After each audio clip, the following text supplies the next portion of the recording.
Our next presenter is Simon Lay. Simon leads the fire engineering practice at WSP.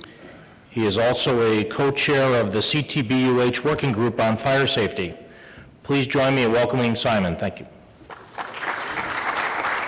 Yes. Thank you, Carl. Just to let you guys know, the paper I'm presenting today is an edited version of a paper that appears in a CTBUH publication, which, as Robert mentioned earlier, Jerry's got these for sale out the front there. She doesn't want to carry them home with her, so feel free. It's called The Structural Design of Tall and Special Buildings, but it does contain a number of articles that aren't related to structural design, so it's far more interesting than a normal structural design book would generally be. I find it very interesting working on projects around the world and dealing with different code regimes. We all have this impression that there's these big, vast differences between fire safety in different places around the world. What I think you'll see from the presentation I'm about to give, compared to some of the things that Dick Bukowski was talking about just now, is that there's some remarkable similarities starting to occur. There's a great coming together of thoughts around the world on what probably should be best practice for fire safety. The talk I'm going to give as well, it's called Alternative Evacuation Design Solutions, but if you think I'm going to be talking about some of the weird and wacky things, the descenders, the bouncy castles for people to jump on outside of buildings, you're going to be a bit disappointed because I don't really think we should be bothering ourselves with those. I think as Dick has just suggested, and as I'll probably reinforce, we actually do quite well with the systems we've got, and we need to be thinking how we evolve what we already use in buildings with a bit of innovation rather than complete revolution in design. So I'm afraid I'm not going to talk about parachutes. I'm not going to talk about slides you attach to buildings or talk about jetpacks or anything like that. And there's good reasons for that. It's probably over 300 years, I think now, since the first parachute jump. And we don't regularly use parachutes to get down to the parking lot quickly. Okay? We use the elevators. And we do that for very good reasons. Despite the good efforts of James Bond and the Rocketeer, unfortunately we don't have jetpacks. God, I'd love a jetpack, it'd be fantastic. But I still wouldn't use it to get out of the office and get down to the ground floor. These things are dangerous, okay? Particularly in untrained hands, they're very, very dangerous. And we really shouldn't be going down that sort of route. If you ask any firefighter, one of the worst things to do if you're going to deal with a dangerous situation is address it with another dangerous solution, okay? There's a lot of talk about some sort of radical evacuation systems still, things which are installed in addition to other things that are already in the building. I'm afraid they won't wash, okay? Building developers, the cost per square foot of buildings and the value of those buildings means that you've got to make the best use of the things you've got in there before you start bolting on additional things. So what we're left with is two primary systems for moving people in buildings. One of them dates back to the Victorian era, and that's the elevator, and the other one dates back to ancient times, and it's staircases. And these are developed to match human physiology. Okay, we're pretty good at walking up and down stairs. Anyone who's watched a child getting up and down a staircase knows we don't need a lot of training to use that particular device. We also use lifts to get into buildings, and we generally use lifts or elevators to get out of buildings. We know how to use those. We're very good at using those. In the event of a fire, we tend to use staircases to get out of buildings. That has been the traditional pattern. And it's worked very, very well, despite all the catastrophic effects of something like the World Trade Center. A huge number of people managed to get out of a building using staircases, okay? They worked remarkably well. So even on some very, very serious conditions, stairs still have a role to play. But as Dick was alluding to, there's a couple of problems with staircases. The first one is that we tend to design very tall buildings for what's called phased evacuation, where we leave the majority of the building occupants in the building initially, and first of all we get out the people who are close to the fire, and then slowly, phase by phase, we evacuate the rest of the building. And the reason we do that, because if we try and get everybody out at the same time using staircases, to do it in a reasonable time, traditionally you'd think you need a lot of staircases to make that happen. So the building efficiency is what drives us towards phased evacuation, okay? And that's worked pretty well. But a lot of people are starting asking questions about what happens what if everybody goes at the same time? And as Dick was alluding to with regards to refuse floors and how people actually respond in evacuations, there's a chance that people may not respond as we want them to. The second issue with staircases is that they're not very good for mobility impaired people. Now, in a low-rise building, the mobility impaired people we think about are people in wheelchairs or people who've got long-term chronic illnesses.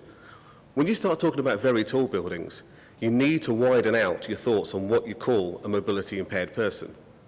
People who are pregnant, people who've got small children with them, school parties, people who are fat or obese, and yep, then maybe it's a trend here, Dick, I don't know, it's in fire engineers. People who've got sports injuries and the such like. I heard a statistic recently, I think I've got this right, it was something of the order of 80% of the people in the World Trade Center who didn't get out who were mobility impaired, 80% of those people were suffering from a recent injury, not a chronic illness. I might not have the figure quite right, but it was a very high percentage of people. People with sprained ankles, people who had squash accidents or football accidents. So that's the problem with the current egress system of using staircases. So what do we do about that? Well, the first thing to do is to look at the stairs still.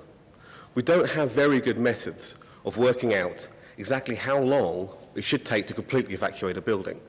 The green document there is the approved document B for the building regulations. That's the standard guide. I would say in the UK, but for anybody in the UK, yes, that's just England and Wales because Scotland has its own regulations and Ireland has its own regulation guidance as well.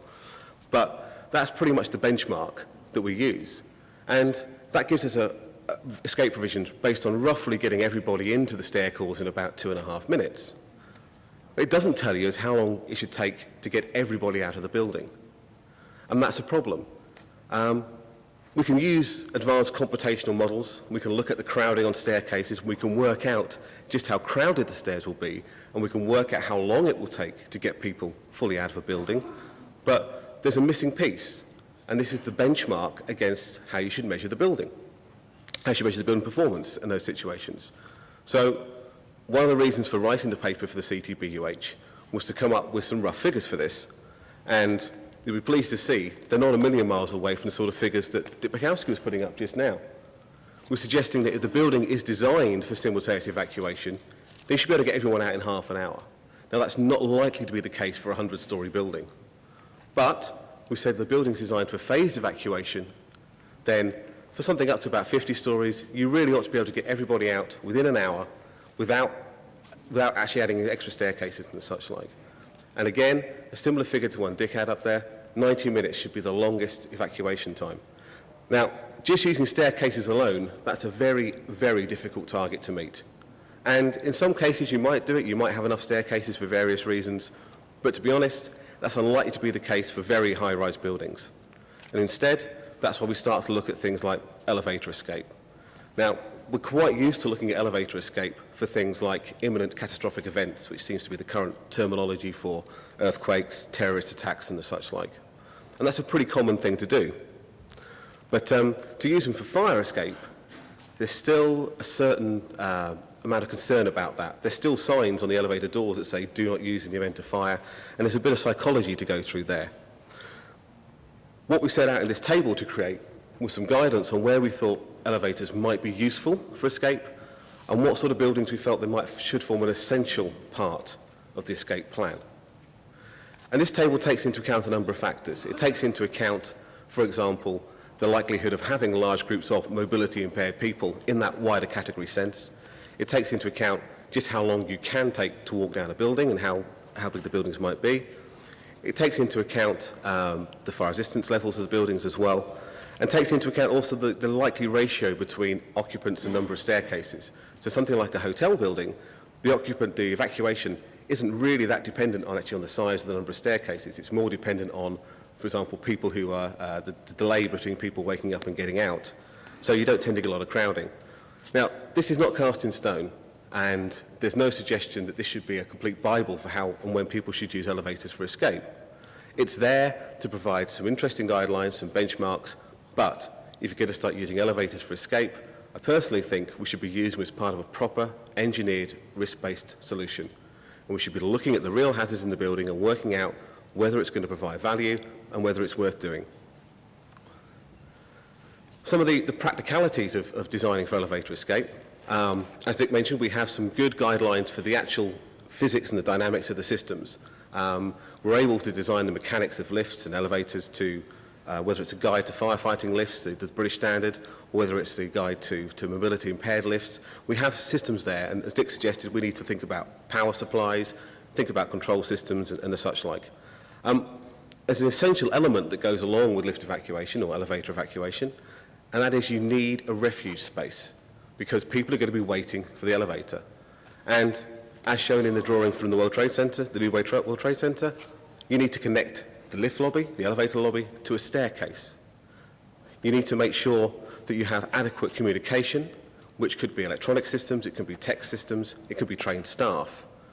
You're going to need ventilation for that space to protect it from smoke. You need compartmentation to protect it from smoke and heat as well. But above all, it needs to be big enough. Now, when you work out how big a refuge space needs to be, you add up the number of people going into the space and you take off the number of people going out of the space by stairs or by the elevator. And the number of people you've got left in between, that's the number of people you have to accommodate. And I have seen some designs, I'm afraid, which are based on 0.3 square metres per person, which is a pretty low factor. That's quite a tight density. And the problem with that is that you can't get people filtering and moving through to use the staircases at that sort of density. So we've suggested that you shouldn't have a density below 0.5 square metres per person for an elevator refuge lobby.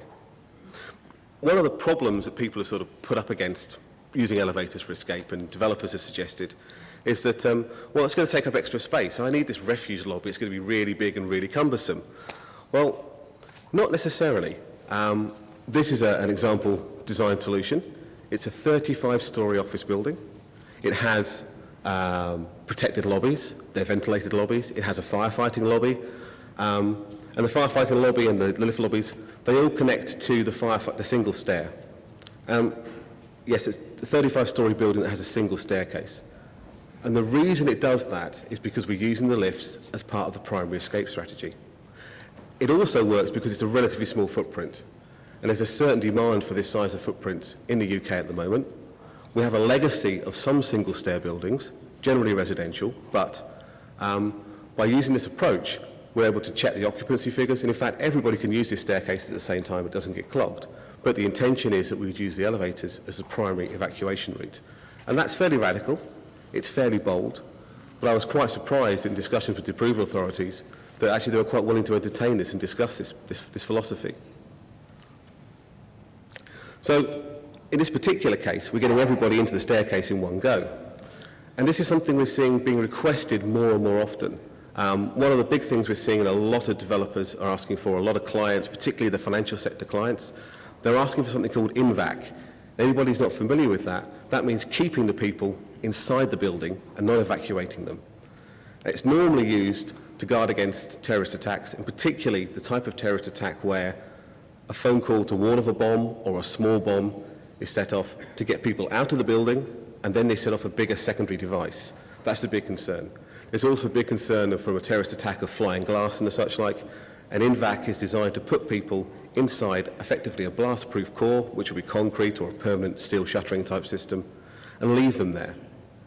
Now, the problem we see with this, we see lots of people asking for it, but nobody seems to have any clue exactly how many people you can hold inside a staircase. There's certain published data and the such like, and there's some quite big computational models you can run on this sort of thing. But we decided that we needed a fairly simple equation to work this out. And this is just a very simple, rough, ready reckoning idea of working out how many people you can store inside a staircase. We found in tests, it seems to give us around about 10 to 20% under capacity compared to if you do a more detailed study. So it's a nice, simple, conservative way of looking at it. It doesn't take into account what happens with any lobbies or people in lobbies, etc. It's just purely the staircase on its own, which is the primary point about INVAC. And we've been using this on a number of sort of schemes and getting fairly reasonable answers coming out of it. So the staircase as a means of escape, and innovation in staircases and the way we use them certainly isn't dead. We can look at elevator escape, certainly. We can look at it in combination with staircase escape, certainly. But the way we use stairs certainly isn't a complete dead duck. Here's another single staircase building with some innovative staircase design put onto it. One of the trends that we see, particularly in the UK, and it's not just developers, in fact developers don't necessarily want to put high occupancy people on top of buildings. But the planners want it. The planners would like to see them having mixed-use buildings. They want public spaces on top of these big buildings we're putting up in the UK. The problem with that is that in the UK we're allowed to have single staircase residential buildings. And there's no actual height restriction on doing that, okay? You can build single staircase buildings for residential use. The reason we do that is because we rely on a defend-in-place philosophy where everybody stays in the building and only the people who actually are in the apartment that's on fire leave the building. Now, if you want to put a public bar or something like that on top of one of those buildings, you generally need 2 escape stairs to handle that. In particular, to get the occupancy up to usable levels, you need 2 escape stairs. So what we've looked at doing is putting in 2 escape stairs. It's in a scissor configuration. It has exits which are reasonably remote for the space that you're looking at. But what it does is it then splits the scissor stair in 2 and feeds it into the staircase at a number of levels, which has the same effect as distributing the occupancy over a number of levels. And that means the staircase doesn't get completely blocked up. Because the staircase itself in a tall building, and this one happens to be, I think, 38 stories, has got plenty of capacity to hold those people and to have them escape in a reasonable time from a fire. But getting them into the staircase was the particular challenge. And this works very well at the top of high-rise buildings, where the structure tends to be different and you can start doing things outside the main structural core. The final example that I want to mention, this building won the CTBUH Best International Building last year. This is at Beetham Hilton Tower in Manchester. It's 50 stories. The lower 22 stories are hotel rooms. There's a sky bar, and then there's 25 stories of, sorry, 20, get the right figure now, 27 stories of residential apartments above. The residential apartments are served by a single stair. 50 stories, single stair. And a lot of people say, hang on a minute, you've designed a 50-story single stair building, how can you do that, etc. Well, the residential part, there's nothing that controversial in the UK about having a single stair residential building purely of that height. What's slightly more controversial is mixing it with a hotel use below it.